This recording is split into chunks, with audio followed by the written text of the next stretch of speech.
جب آپ شعور پیدا ہو گیا آپ کے اندر, آپ بالغ ہو گئے, اللہ نے عقل دے دی, تو آپ کو سوچنا پڑے گا کہ میرے والدین دین برحق پہ ہیں یا نہیں ہیں, یہ سوچنا پڑے گا آپ. تبھی بڑے بڑے غیر مسلم جنہوں نے بڑی بڑی قربانیاں دی ہیں, جن کی سمجھ میں یہ بات آ گئی. چند دن پہلے, ابھی اسی ہفتے کی بات ہے, انڈیا سے ایک ہندو خاتون کا فون آیا. خاتون میں اس لیے کہہ رہا ہوں کہ ایک تھوڑا سا مہذب لفظ ہے نا خاتون, ورنہ وہ خاتون ہی لڑکی ہے, نو عمر ہے,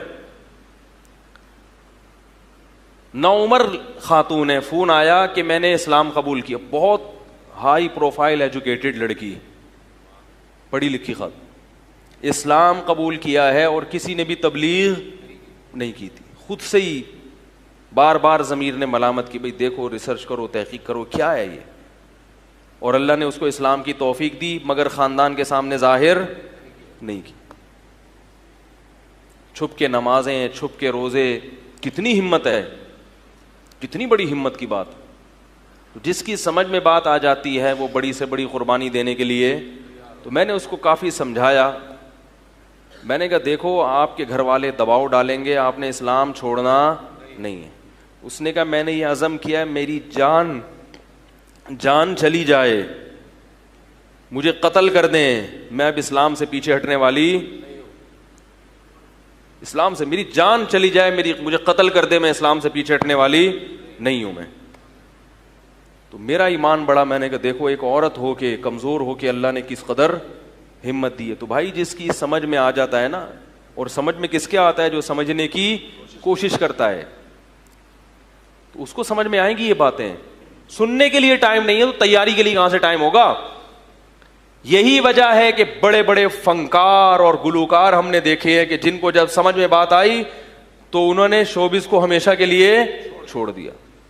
آپ سے ایک فلم نہیں چھوڑی جا رہی, اور وہ جو فلموں میں ہیرو آیا کرتا تھا اس نے ہمیشہ کے لیے فلم انڈسٹری کو لات مار دی.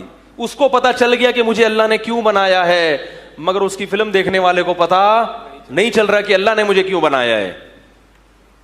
بڑی بڑی قربانیاں ہیں. آج دیکھو علماء کے پاس جو لوگ بیعت ہیں, جو ان سے تعلق ہیں, ان میں بڑے بڑے گلوکار بھی ہیں. امریکہ کے گلوکار ہیں بڑے بڑے, جنہوں نے توبہ کی ہے, جو توبہ کر کے اسلام کی طرف آئے اور ان چیزوں کو ہمیشہ کے لیے. خیر سعید انور کو دیکھو, کھلاڑی تھا نا بہت بڑا, ایسی توبہ کی ہے کہ اب اس کا نام بھی کہیں پلیئر کے طور پر بولتے کیوں نہیں. اور بھی بہت سو نے توبہ کی, مگر کی تھوڑا تھوڑا ٹچ میں. چلو اچھا ہے, اللہ ان کی مغفرت کرے, کوئی کوتاہی ہے تو اللہ معاف کرے, کچھ تو آئے. لیکن سعید انور جو ہے نا کھلاڑی, انہوں نے پلٹا کیسا کھایا ہے, بولو بھائی. چھوڑ بتاؤں میں تو دیکھو میرے بھائی, سب سے قریبی رشتہ کس کا ہے, اللہ کا رشتہ ہے. اس کے بعد کس کا رشتہ ہے, والدین کا رشتہ ہے. تو جو رشتہ جتنا قریبی ہے ہمیں اس رشتے کو اتنا ترجیح دینی پڑے گی. تو اصل جو بات میں نے شروع کی تھی نا یہ سمجھانے کے لیے کہ چونکہ اللہ کا اپنے مخلوق سے رشتہ سب سے گہرا ہے, اس لیے اللہ یہ چاہتے ہیں کہ جیسے میں انسان سے سب سے زیادہ محبت کرتا ہوں تو انسان بھی مجھ سے سب سے زیادہ محبت کرے. تو محبت کروانے کے لیے اللہ کچھ اعمال ہم سے کرواتے ہیں تاکہ ان کے دل میں محبت پیدا ہو.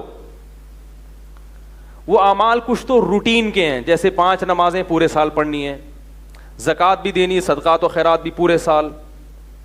لیکن اللہ تعالیٰ کیا کرتے ہیں کہ بھئی یہ تو یہ کام کرتے چلے جا رہے ہیں, عادت پڑ جاتی ہے نا, تو کچھ ان سے ذرا ہٹ کے کچھ ایسی عبادت کرواؤ کہ یہ خود ہل جائیں کہ اب کیا ہو رہا ہے. یہ عام حالات میں آہستہ آواز سے ذکر کرنا افضل, بلند آواز سے ذکر کرنا بدعت ہے, جب تک کہ اس میں کوئی خاص حکمت نہ ہو. جیسے بعض مشائخ اپنے مریدوں سے کرواتے ہیں تاکہ ذکر کی طرف دھیان نصیب ہو, ورنہ شریعت میں بلند آواز سے ذکر کو پسند نہیں کیا گیا. لیکن 9 ذی الحجہ کی فجر شروع ہوتے ہی حکم دیا ہے زور زور سے بولو اللہ اکبر, اللہ اکبر, لا الہ الا اللہ, واللہ اکبر, اللہ اکبر وللہ الحمد. ایک دم انسان ہل جاتا ہے, یہ کیا ہو رہا ہے بھائی, پورے سال اللہ نے ہمیں یہ حکم نہیں دیا. کیوں؟ اللہ فرماتے ہیں یہ ایام تشریق ہیں, اس میں تم قربانیاں کرو گے. اللہ چاہتا ہے میری کبریائی کو اونچی آواز سے بیان کیا جائے تاکہ جو تم پورے سال ایک شیڈول پہ چل چل کے نا ایک کام کرتے کرتے عادی ہو گئے, بھول گئے, نمازی بھول جاتا ہے میں نماز کیوں پڑھ رہا ہوں. وہ روٹین میں صبح اٹھے گا, واش روم جائے گا, وہاں سے گھوم کے آئے گا, پھر وہاں سے برش کرے گا, پھر وضو خانے میں آیا, بھول گیا کہ بھائی اللہ کے لیے نماز پڑھ رہا ہوں, اس نے مجھے پیدا کیا, بھول جاتا ہے. تو روٹین سے ہٹ کے اللہ کیا کرواتے ہیں, کچھ کام کرواتے ہیں, ایک دم یاد آئے گا بھائی یہ کیا ہو رہا ہے. تو جب زور سے اللہ کی کبریائی بیان کرے گا تو اسے احساس ہوگا بھائی پہلے کون ہے, اللہ ہے. تو اللہ کی محبت کی تھوڑی سی چنگاری بھڑکے گی. اسی طرح جانور قربان کرے گا, بولے گا بھائی گوشت تو پورے سال کھاتے ہیں, اب کیا ہو گیا, 3 دن سے پہلے جلدی جلدی لا کے حلال کرو جانوروں کو, کیوں کاٹ رہے ہیں. اللہ کی محبت کی چنگاری بھڑکانے کے لیے. جب آپ کوئلے بنا رہے ہوتے ہیں نا, وہ کوئلوں پہ گوشت, تو آگ تو لگی ہوئی ہوتی ہے, وہ کوئلے تھوڑے تھوڑے ٹھنڈے ہونا شروع. گوشت کو پکانے کے لیے ضروری ہوتا ہے کہ زور سے پھونک ماری جائے, وہ ان کی جو آگ ہے وہ تھوڑی سی تازہ ہو جائے. تو اللہ کی محبت کی آگ ہر مسلمان کے دل میں ہے, وہ آہستہ آہستہ مدھم ہوتی رہتی ہے.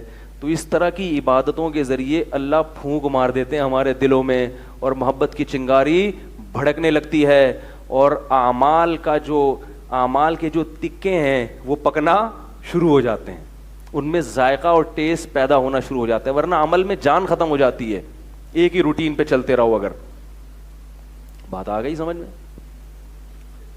اسی طرح یہ جو حج ہے یہ بھی اللہ کی محبت کو بھڑکانے کے لیے.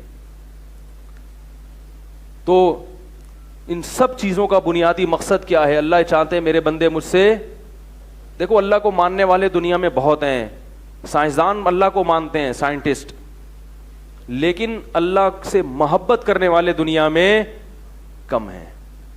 تو اللہ چاہتے ہیں ماننا کافی نہیں ہے بلکہ مجھ سے محبت کرو.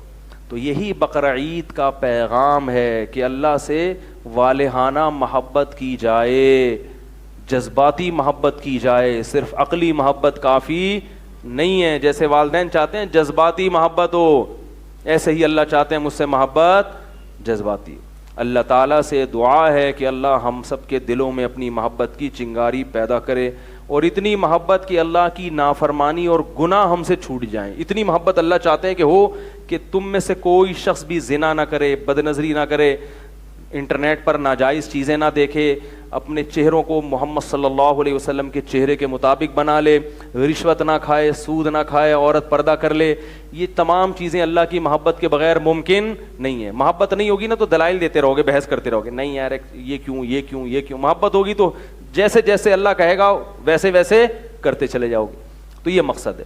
ایک یہ تو بیان تھا, چھوٹا سا ایک اعلان سن لیں, اگلے جمعہ بیان نہیں ہوگا, میرا سفر ہے, میں بینکاک میں بیان ہے. یہ اعلان بھی اس لیے کر رہا ہوں تاکہ وہ ابھی کوئٹہ گئے تو بہت سے لوگوں کو پتہ ہی نہیں, کچھ لوگ ایسی جگہ پہنچ گئے جہاں بیان نہیں تھا. تو ہم پورا شیڈول جو تھائی لینڈ میں بیانات کا ہوگا وہ انشاءاللہ نیٹ پہ ڈال دیں, کیونکہ بہت سے لوگ تھائی لینڈ سے بھی بیان سن رہے ہوتے ہیں. تو جب چکر لگ کے ہم واپس آ جاتے ہیں تو ان کو پتہ چلتا ہے کہ مولانا صاحب بیان کے لیے آئے تھے, تو بہت افسوس کرتے ہیں. تو اس لیے میں پہلے بعض دفعہ اعلان کر دیتا ہوں. تو اگلے ہفتے چونکہ اتوار کا بیان ہوگا, سمجھ رہے ہیں کہ نہیں سمجھ رہے, اتوار کو بیان ہوگا, تو اس لیے اگلے جمعے آپ لوگ آئیں ضرور, کیونکہ چندہ نہیں ہوتا پھر مسجد کا, انتظامیہ کہتی ہے. میں نے ایک دفعہ بھی چندہ نہ آپ سے جمع کیا نہ مانگا, کوئی بھی ہوتا ہے تو میں اگر کوئی مجھے لا کے بھی دیتا ہے تو انتظامیہ. تو یہ انتظامیہ کے مسائل آپ کو بیان کر رہا ہوں. میں چندہ, مجھ سے آج کوئی صاحب پورے تھے, مولوی صاحب کتنی کھالیں جمع کی؟ میں نے کہا اللہ کی قسم کسی سے ایک دفعہ بھی کھال کا نہ کہا نہ جمع کی. پتہ نہیں مولاناؤں کا کیا تصور بنا دیا دماغ میں یار, کہہ رہے مولانا صاحب تو بڑی کھالیں جمع کی. میں نے کہا نہیں یار, جو میری اسکن اپنی ذاتی ہے جو میرے جسم پہ ہے, اس کھال کے علاوہ کسی کھال کا مالک بولو بھائی نہیں ہوں. تو کوئی کھال نہیں جمع کی, کوئی گوشت نہیں جمع کیا. سمجھ رہے ہو نہیں سمجھ رہے؟ اپنی کھال بھی جو نہیں, یعنی جانور کی جو خود قربانی کی, وہ بھی کسی مدرسے میں بولو نا دے دی ہے. تو پتہ نہیں مولاناؤں کا کیا تصور دماغ میں بٹھا لیا ہے کہ بس یہ کھالیں جمع کرنے, اور لطیفے بھی بنے ہوئے ہیں لوگوں کے. تو بھائی خود جا کے مدرسوں میں دے دیا کرو نا, تاکہ وہ تمہارے گھر پہ نہ پہنچے. اول تو ہم تو نہیں آتے کسی, نہ ہم جمع کرتے ہیں. میرا تو ذاتی کوئی مدرسہ ہی نہیں. جامع رشید میں پڑھاتا ہوں, انہوں نے آج تک ہمیں چندے کا کبھی کہا ہی نہیں. وہ کہتے ہیں یہ علماء کے وقار کے خلاف ہے. لیکن بہرحال جو علماء اگر عزت احترام کے ساتھ چندہ مانگ بھی رہے ہیں تو یہ بھی جائز ہے, کیونکہ مصارف کیسے پورے ہوں گے؟ حکومت مدارس کے گرد گھیراؤ تنگ کر رہی ہے, حکومت مدارس کو چلنے نہیں دے رہی. جو لوگ بھی مدارس کے ساتھ تعاون کرتے تھے حکومت نے ان سے انکوائریاں شروع کر دی ہیں, تو حکومت مدارس کو بند کرنا چاہتی ہے, حکومت مدارس کو ترقی, اب جو نئی حکومت آئی ہے اللہ کرے وہ, ان کے بیانات مدارس کے حق میں بہت اچھے ہیں, اللہ کرے وہ مدارس کی ترقی کا ذریعہ بنے. لیکن بہرحال جو سابق حکمران تھے انہوں نے مدارس کے خلاف بہت سازشیں کی ہیں, بڑا بیڑا غرق کیا مدارس کا. کئی مدارس پنجاب میں بند ہو چکے ہیں. تو یہ جو مدارس ختم ہو گئے نا, تو پھر تمہیں مولانا سیدھی سیدھی باتیں بتانے والے نہیں ملیں گے, پھر وہی ہو گئے جو یو اے ای میں ہیں. آپ دبئی جا کے مولوی صاحب کی تقریر سنو, آپ بولو یار بہتر تھا بادشاہ کا اپنا ڈائریکٹ بیان سن لیتے تو اچھا تھا. کنگ کا اپنا بیان جو ہوتا ہے نا وہی اگلے دن جمعے کی تقریر میں مولانا کا بیان ہوتا ہے. سمجھ میں آ رہی ہے بات؟ ابھی تو دبئی میں پابندیاں لگ رہی ہیں, علماء کو داڑیاں رکھنے کی اجازت نہیں ہے. امامت بھرتی کرنے کے لیے دیکھتے ہیں داڑھی ہے تو امام کو نہیں رکھیں, وہ کہتے ہیں یہ نیک آدمی ہے, نیک آدمی ہمیں نہیں چاہیے. ابے بھائی قدر کرو پاکستان کی. پاکستان میں اگر ہر قسم کی فیسلٹیز ہیں. میں نے کہا تھا نا وہ امریکہ سے ایک کتا آیا, بس واقعہ سنا کے بات ختم کر رہا ہوں. پاکستان میں اچھے لوگ بھی ہیں اور برے بھی ہیں, کھلا کھاتا ہے. اگر آپ کو کوئی 2 نمبر مولوی ٹکر گیا تو اچھے مولانا بھی مل جائیں گے آپ کو. لیکن باہر ملکوں میں اچھے بہت ہی شارٹ ہو گئے ہیں, کیونکہ گورنمنٹ کی جو پالیسی ہوگی مولانا کو وہی ریکارڈنگ چلانی پڑے گی, کھل کے بات نہیں کر سکتے وہاں پہ. ہمارے ہاں اچھی بات بھی کھلے عام کرو اور بھونکنے کی بھی کھلے عام بولو بھائی اجازت. وہ ایک امریکہ سے کتا آیا, بس بھائی جو لوگ باہر کھڑے ہیں آج چھٹی ہے, تھوڑا سا ٹائم میں نے آپ کا زیادہ لے لیا. دلچسپ واقعہ, کتا آیا امریکہ سے پاکستان. یہاں کے کتوں نے پوچھا یار امریکہ میں تمہیں اتنا پروٹوکول ملتا ہے, گلے میں تمہارے خوبصورت لاکٹ, روزانہ شیمپو سے نہلاتے ہیں تمہیں, تمہارے ساتھ جو بندہ کھڑا وہ کتا لگ رہا ہوتا ہے تمہارے سامنے, تو اتنا پروٹوکول تم پاکستان کیوں آ گئے؟ یہاں کتوں کی کوئی اوقات دیکھو, یہاں کتے بیچارے بے روزگار کتے کیسے گھوم رہے ہیں, نہ بات کرنے کی تمیز. تو یہاں کیوں آ گئے؟ اس نے کہا بڑی آزادی تھی امریکہ کی اور پاکستان میں کتوں کے ساتھ کی عزت نہیں ہے, لیکن ایک مسئلہ تھا امریکہ میں, بھونکنے کی اجازت نہیں تھی. کیا تھا بولو بھائی؟ بھونکنے کی اجازت نہیں. پاکستان میں یہ ایک سہولت ہے, جتنا مرضی بھونکو کوئی روکنے والا نہیں. اللہ تعالی ہمارے ملک کی حفاظت فرمائے. تو اہل حق بھی ہیں اہل باطل بھی ہیں. سبحانک اللہم و بحمدک نشہد ان لا الہ الا انت نستغفرک و نتوب الیک.